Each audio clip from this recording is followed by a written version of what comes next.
Problematika e rrugës Shkodër-Vaudes në segmentin që i takon fshatit Ganjoll duket se ka ardhur si shkak i mosdakordësisë për procedurat e tenderimit për mirëmbajtjen e rrugës të kryera në prill të vitit të kaluar, çka ka bërë të shtyhen afate deri në janar të 2015 dhe tenderi fitues të anullohet. Ne si institucion, me ata mundësi që kena pas, nuk e kena lënë pa mirëmbajtje.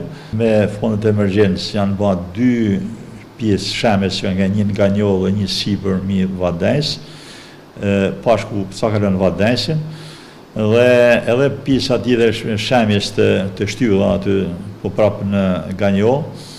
Ne kena ndërhyr me një firmë tjetër dhe jena me mundësit që kena pas. Ne kena bo 2 bloqe të mëdha betonit dhe kena bo 2-3 tabela sinjalizuese për njerëzit që të kenë kujdes.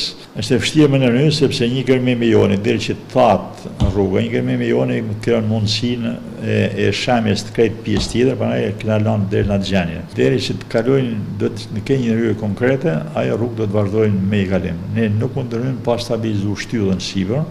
Detvukaj tregoi për Star Plus se kjo rrugë tashmë do i kalojë Bankës Botërore dhe Drejtorisë së Përgjithshme të Rrugëve. Ky segment rrugor këtë vit nga ka shkresë nga Drejtoria e Përgjithshme Rrugëve dhe do të kalojnë në studimin e ri që ka bën Banka Botërore për mirëmbajtjen e rrugëve dhe kalon në administrimin e Drejtorisë së Përgjithshme të Rrugëve.